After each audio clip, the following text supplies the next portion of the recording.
En grandissant, j'ai toujours su que j'étais le deuxième choix. Je m'appelle Emma, et dès mes plus jeunes souvenirs, j'ai vu mes parents combler mon frère aîné, Michael, d'une attention et d'opportunités sans fin tandis que je restais dans l'ombre. La différence dans la façon dont ils nous traitaient n'était pas subtile, c'était aussi clair que le jour. Je me souviens d'être assise à notre table de cuisine en train de faire mes devoirs seule pendant que maman et papa conduisaient Michael à son dernier concours de chant ou à sa dernière réunion de club.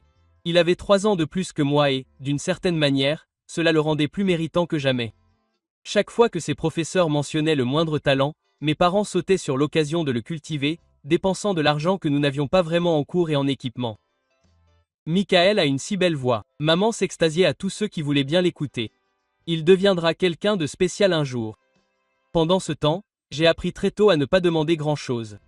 Quand je montrais de l'intérêt pour les cours d'art, maman souriait simplement en s'excusant. Peut-être au prochain semestre, chérie.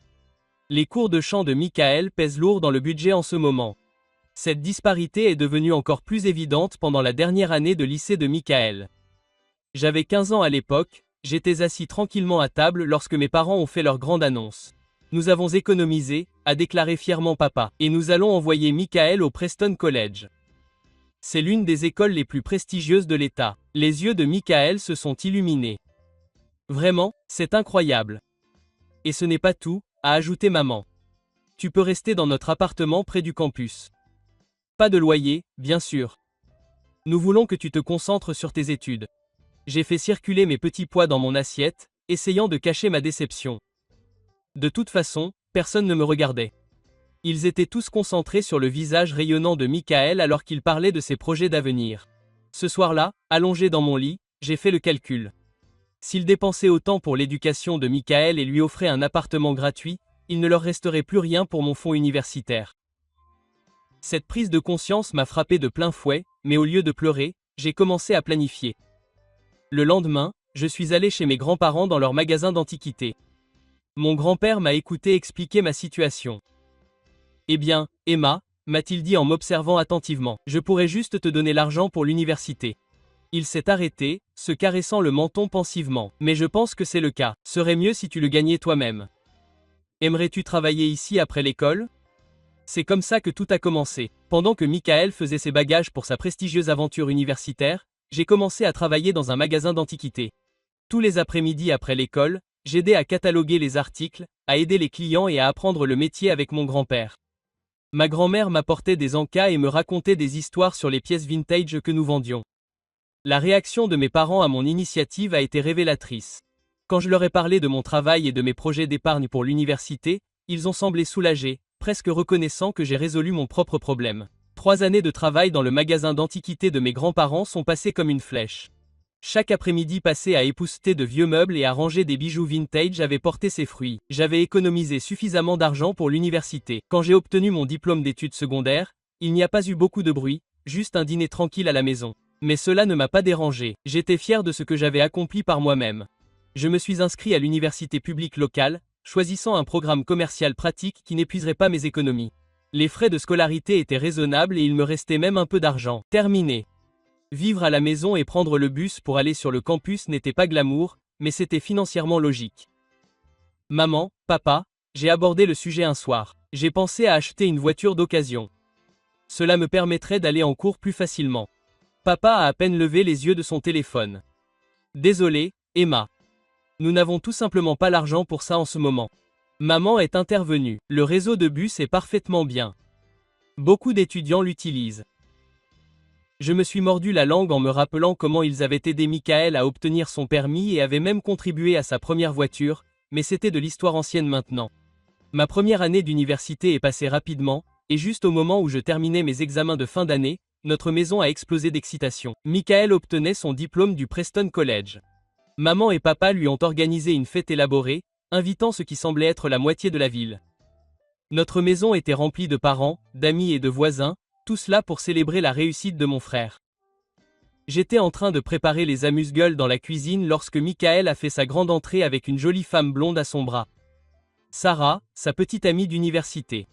Ils étaient rayonnants en entrant dans la pièce, main dans la main. Tout le monde, annonça Michael, attirant immédiatement l'attention. Sarah et moi avons des nouvelles passionnantes. Nous sommes fiancés. La salle a explosé de larmes et de félicitations. Maman a fondu en larmes de joie et papa a tapé Michael dans le dos si fort que j'ai cru qu'il allait tomber. Mais attendez, ce n'est pas tout, a ajouté Sarah, sa voix douce comme du miel. Après le mariage, nous allons déménager dans le Connecticut. Mes parents y possèdent une entreprise prospère et ils veulent que nous la reprenions. Les larmes de maman se sont transformées en sanglots. Mon petit garçon, un homme d'affaires prospère. C'est mon fils, a déclaré fièrement papa. J'ai toujours su que tu étais destiné à de grandes choses. Je me tenais dans un coin et regardais la scène se dérouler. Personne ne semblait remarquer que je venais de terminer ma première année avec une moyenne de 4,0 ou que je travaillais à temps partiel dans un café local tout en poursuivant mes études. Mais j'y étais habitué maintenant. Les préparatifs du mariage ont pris toute l'année suivante. Pendant que je me concentrais sur mes études, maintenant en 3e année, maman et papa se sont lancés dans l'organisation du mariage parfait pour leur fils parfait.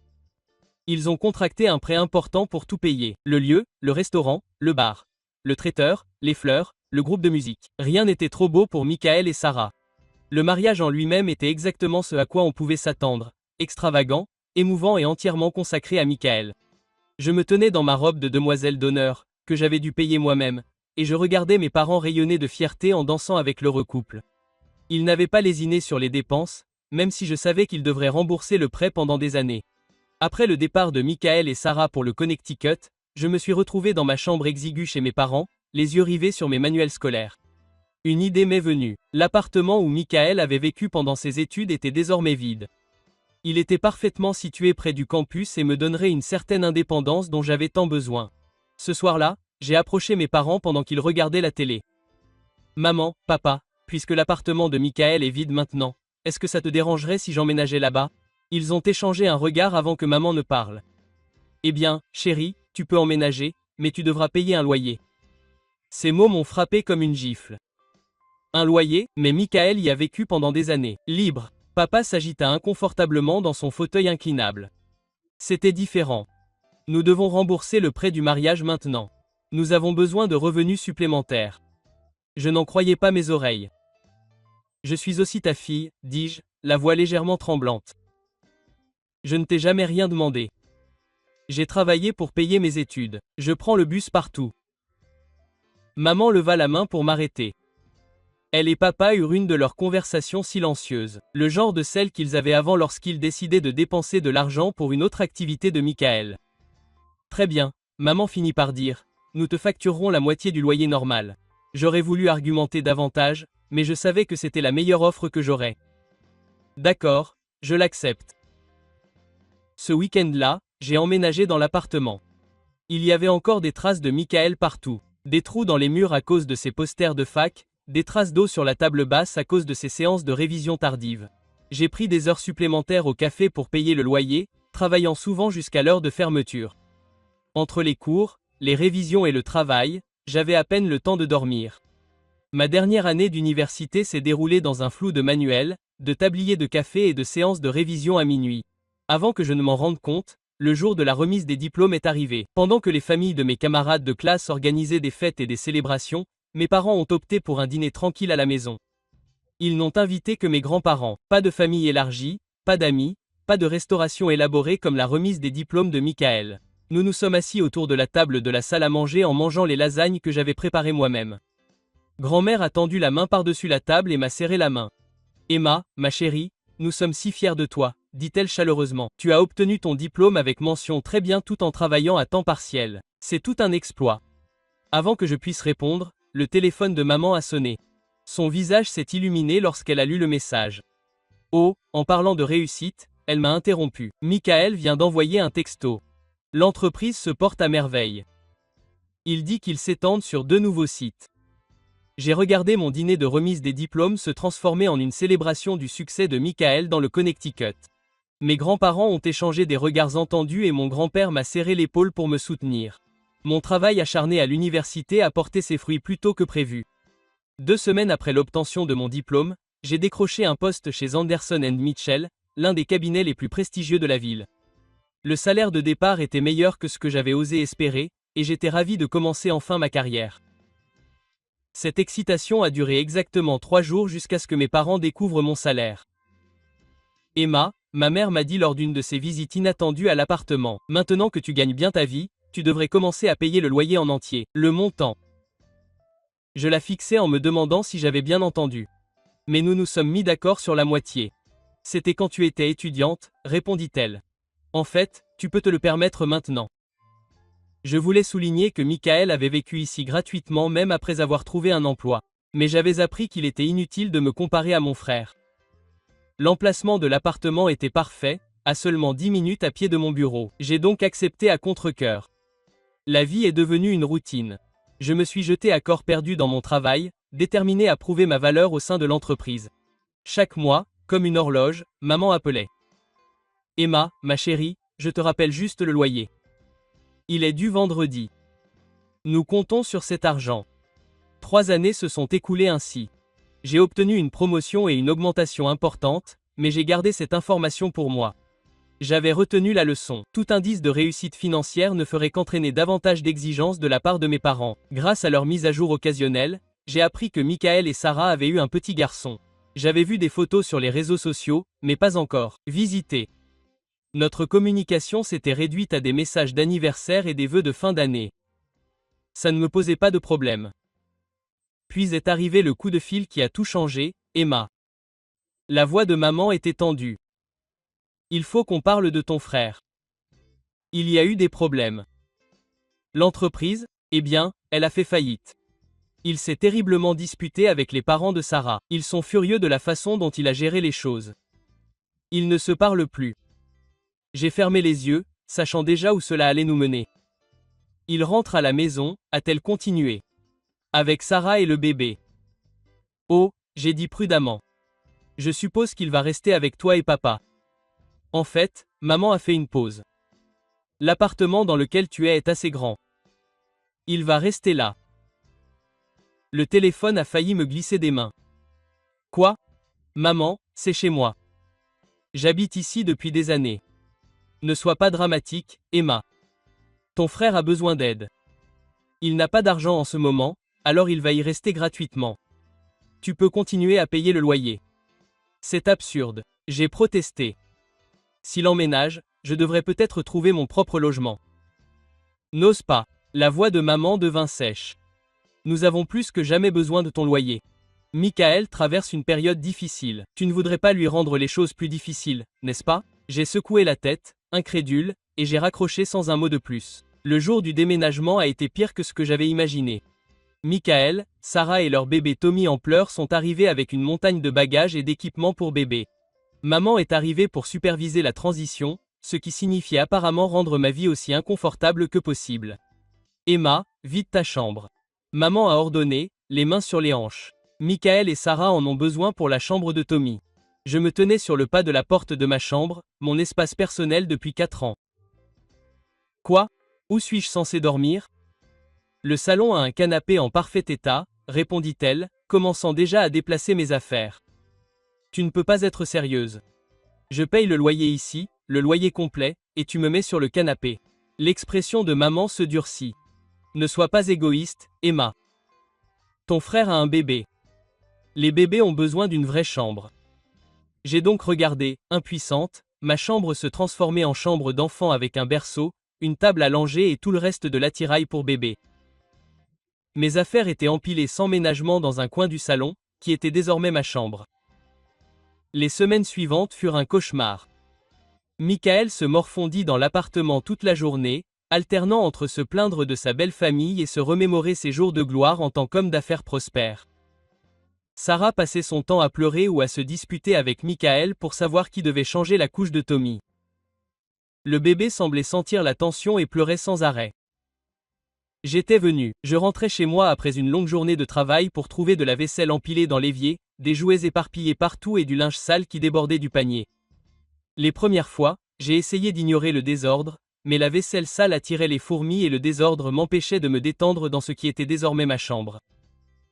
Alors, je nettoyais, je cuisinais, je faisais la lessive et tous les repas que je préparais disparaissaient mystérieusement avant que j'aie pu les manger.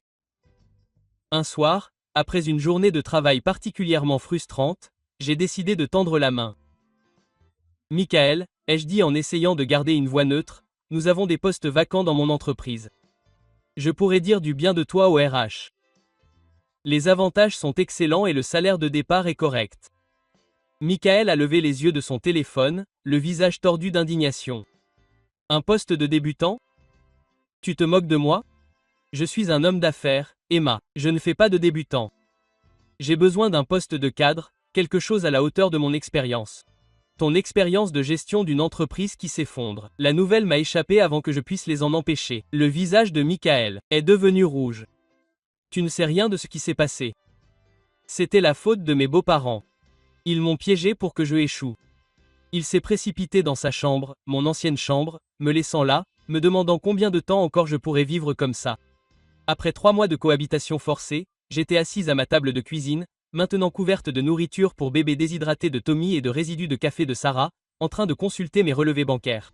Les chiffres ne mentaient pas, mes dépenses avaient presque doublé depuis que Michael et sa famille avaient emménagé. C'était le dernier effort dont j'avais besoin pour appeler mes parents. J'ai répété ce que j'allais dire, déterminé à rester calme et rationnel. La conversation téléphonique s'est déroulée aussi bien que prévu. Maman, papa, il faut qu'on parle de nos conditions de vie, ai-je commencé. Michael et Sarah ne contribuent en rien aux dépenses du ménage. Ils mangent toute ma nourriture en utilisant les charges que je paye. Et Emma, maman m'a coupé la parole, la voix sèche. Je n'arrive pas à croire à quel point tu es égoïste. Ton frère a tout perdu. Ses beaux-parents l'ont trahi. Il a un bébé à s'occuper. La voix de papa s'est jointe à moi en arrière-plan. Tu devrais être reconnaissant d'être en mesure d'aider ta famille. Mais c'est tout, j'ai continué. Je ne fais pas qu'aider. Je porte tout le fardeau financier. Ils n'achètent pas de produits alimentaires. Ils ne le font pas. Assez. Maman a craqué. Ton frère traverse une période difficile. Ce n'est pas pour toujours. Tu dois être plus compréhensif. Ce soir-là, j'ai ouvert mon ordinateur portable et j'ai commencé à chercher des appartements. J'ai mis en favori plusieurs options prometteuses, tout à quelques pas de mon bureau. Juste au cas où, me suis-je dit. Juste au cas où les choses empireraient, les choses empireraient. Exactement 2 semaines plus tard, j'étais assis sur mon canapé lit en train d'essayer de me concentrer sur des documents professionnels pendant que Tommy gémissait en arrière-plan et que Michael et Sarah avaient leur 4e dispute de la journée. La sonnette a retenti et mes parents sont entrés sans attendre que quelqu'un réponde. Maman avait ce regard sur le visage, celui qu'elle avait juste avant d'annoncer que Michael s'était inscrit à un autre programme coûteux. Papa se tenait derrière elle, évitant tout contact visuel. Emma, il faut qu'on s'en occupe. Parlons du loyer, annonça maman. Je levai les yeux de mon ordinateur portable.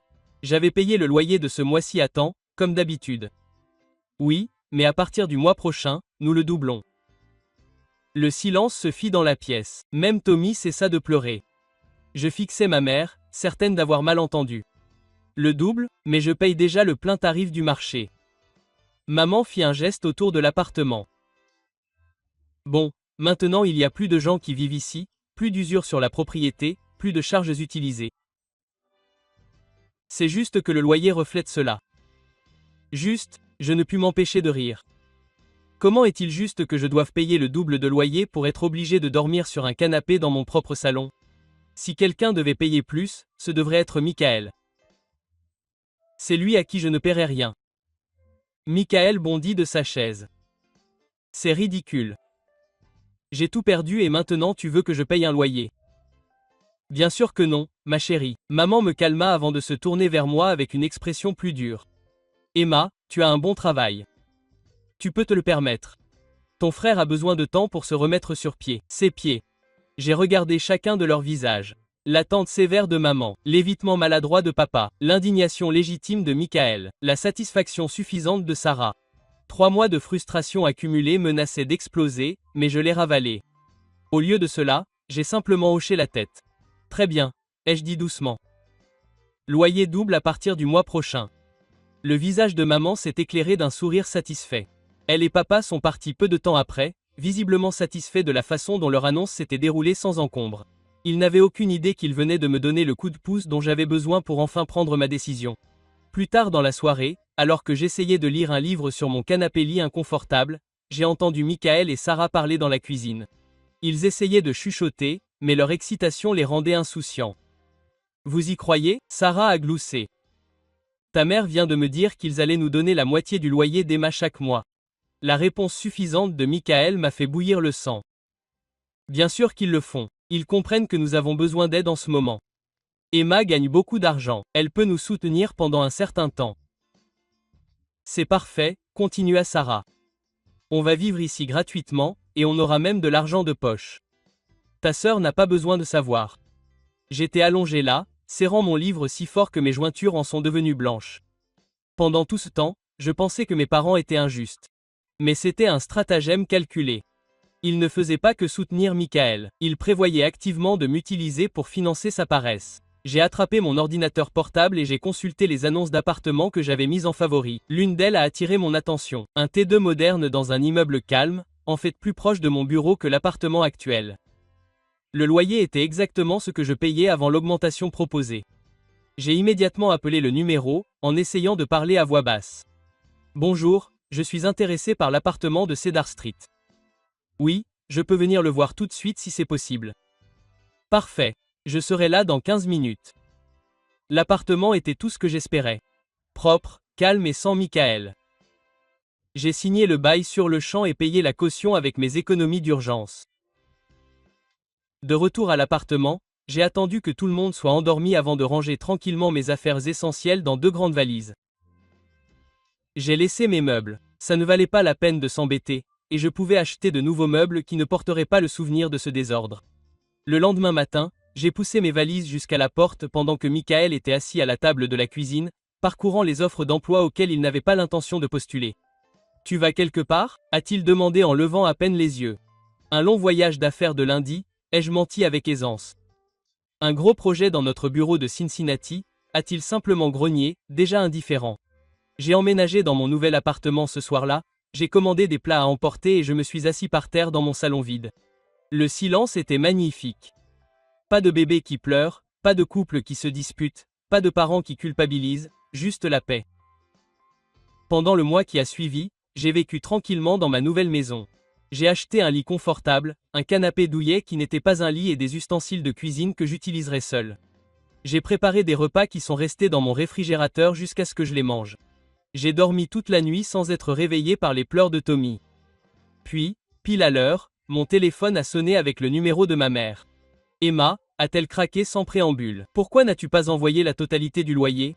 Nous avions convenu du double. Tu te souviens? Je n'ai pas pu m'empêcher de rire. En fait, maman, je suis au courant de ton petit arrangement avec Michael et Sarah. Tu comptais me dire que la moitié de mon loyer irait directement dans leur poche? Ça ne te regarde pas. Ton frère a besoin de... Non, maman. Je l'ai interrompu, toujours en riant. Ce dont mon frère a besoin, c'est de grandir et de prendre ses responsabilités une fois dans sa vie. J'ai déménagé, j'ai trouvé mon propre logement. L'appartement est tout à toi et à Michael maintenant. Tu quoi? Elle a crié. Tu ne peux pas faire ça. Nous avons besoin de cet argent du loyer. Eh bien, je suis sûr que Michael va se lever et commencer à payer son loyer maintenant qu'il a eu le temps de se remettre sur pied. J'ai hâte de voir comment ça se passe pour toi. Il y a eu un moment de silence au téléphone après ma déclaration. J'entendais presque les rouages tourner dans la tête de ma mère alors qu'elle prenait enfin conscience de la réalité. Leur source de revenus fiable avait disparu. Et tout ce qui leur restait était leur fils au chômage qui n'avait jamais payé une facture de sa vie. Emma, ma chérie, le fils à maman est soudainement devenu mielleux, un ton que j'ai reconnu depuis l'enfance lorsqu'elle voulait quelque chose. Ne nous précipitons pas. On peut trouver un arrangement. Et si on revenait au montant initial du loyer? C'était juste, n'est-ce pas? Je me suis enfoncé plus profondément dans mon nouveau canapé, celui que j'avais choisi moi-même dans mon propre appartement où personne ne pouvait me mettre à la porte de ma chambre. Non, maman, ça n'arrivera pas. Mais Emma, nous sommes une famille. On ne peut pas être une famille comme les autres. Je l'ai interrompu. C'est comme ça qu'on appelle ça quand on complote dans mon dos pour faire parvenir mon argent à Michael? Quand tu me vires de ma propre chambre alors que je paye toutes les factures. Quand tu as passé toute ma vie à me traiter comme un distributeur automatique de billets alors que tu traitais Michael comme un roi. Ce n'est pas juste. On a toujours dit au revoir, maman. J'ai raccroché et bloqué leur numéro. C'était il y a 6 mois. Mes grands-parents me tiennent au courant de la situation, même si je ne leur demande jamais. Ils savent juste que j'ai besoin de les entendre. Ils ont besoin de savoir que j'ai fait le bon choix. Selon eux, Michael, Sarah et Tommy vivent toujours dans l'appartement. Ils n'ont pas payé un seul mois de loyer. Maman et papa paient toutes les charges, en plus de leur donner de l'argent de poche parce que le bébé a besoin de choses. Mon frère n'a toujours pas trouvé de travail. Apparemment, il n'y a tout simplement pas assez de postes de direction disponibles pour les hommes d'affaires ratés ayant fait faillite. Ma nouvelle vie est paisible. J'ai obtenu une autre promotion au travail, je me suis acheté une voiture et j'ai commencé à suivre des cours du soir pour mon Humba. Mon appartement est toujours propre. Ma nourriture reste dans mon frigo jusqu'à ce que j'ai envie de la manger, et je dors dans mon propre lit tous les soirs. L'autre jour, j'ai croisé la cousine de Sarah à l'épicerie. Elle m'a dit qu'ils attendaient un autre bébé.